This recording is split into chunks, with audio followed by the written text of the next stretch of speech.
Welcome to Surprising Europe. My name is Adé Bantu. I'm a musician of Nigerian German descent, and I'm going to be your host, taking you on a journey through Germany, giving you a feel of what it feels like to be black or African in this environment. Since 1989, we've had over 140 racist-motivated murders. Amongst these murders, a Mozambican father of 3, Alberto Adriano, was brutally murdered by skinheads in Dessau. Not only was I shocked, it motivated me to do something. I rallied all the black German musicians that I knew, and we set up the collective Brothers Keepers. We recorded the song Adriano, the final warning. 7 Sunday after restart, our fellow brothers executed in his prime. Adriano's crime, wrong place, wrong time. I can still hear the voice of language fading through the night. It wasn't unfair fights. There was a job being advertised in the newspaper, and I called and they told me that I should go the next day. Then when I went there, they saw me because I'm an African. They told me there's no job for you. I was driving in a tram, and suddenly came a bang on the window, and I looked out and I saw somebody standing and showing me finger and telling me to go home. I'm looking for accommodation, but if you appear in person as an African, then the accommodation is, automatically gone.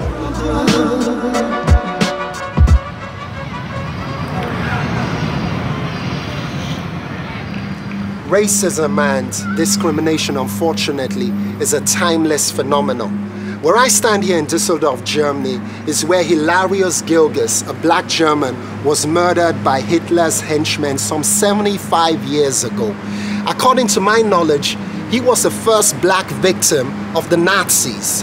Now what we're going to do is we're going to take you to go meet Angela Camara. She works for Brothers Keepers, and we want to see what young Germans are doing against racism in this time and this age.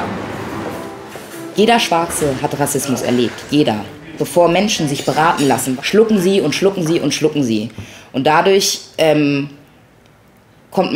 kommt man mit sich selber nicht klar, weil man nicht drüber spricht, weil man halt Ängste hat, weil man sich vielleicht nicht mehr raustraut, weil man Angst hat vor seinen Nachbarn also es kann zu wirklichen Ängsten werden. Deswegen ist es uns wichtig, dass wir auch Schwarze dazu ermutigen, darüber zu sprechen, dass sie nicht die Einzigen sind, die diese Erfahrungen machen. Here's a story I would like to share with you. It's about John Nkibi, a young man from Uganda. He was telling me about an incident that occurred to him about 3 weeks ago. One late afternoon, he had just bought dinner when his dog got into a fight with the dog of a neighbor. The dogs started biting to each other, so the 2 persons came down, it was her man and another person, and just came to me and they just tried to hit me, They just tried to hit me, and I stepped back, and the other guy, he had a baseball bat with him, It was clear, he looked through the window and he saw me there, and I was alone. That's the problem, I was alone. It makes me sad, that there are people who are just waiting that the black guy do something where he can act and hit him. Es gibt viele verschiedene Vorurteile. Das größte und stärkste, was Afrikaner betrifft, ist, dass sie mit Drogen handeln, dass sie gewalttätig auch sind, dass sie gerne Frauen anmachen, weiße Frau, damit sie hier bleiben können. Und je nachdem, wo man hinkommt, trifft man auch auf gewaltbereite Menschen, die einen dann anfeinden, die einen beschimpfen, die einen anspucken, die einen schlagen bis zum Tod, wie Alberto Adriano zum Beispiel.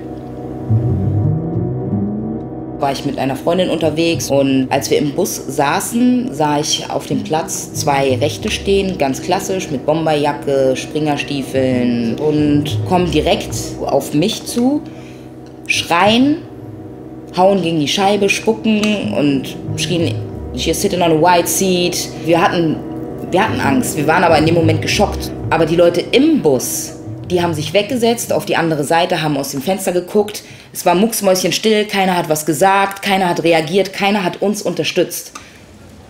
So I think it's always, we have to look at each other, we have to protect each other. So we have to be careful. I think that's very important.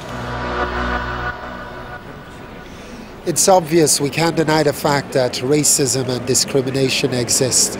But I'm glad that Germans are willing to address it, and I hope the rest of Europe will join in. In the meantime, we Africans will continue to sleep with one eye open.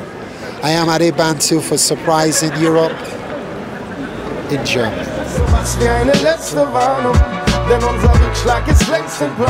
Have you experienced racism in Europe? How do you feel as a black African in an entirely white world? Give us your tips, your stories, your anecdotes. Share them on surprisingeurope.com or drop a note on Facebook.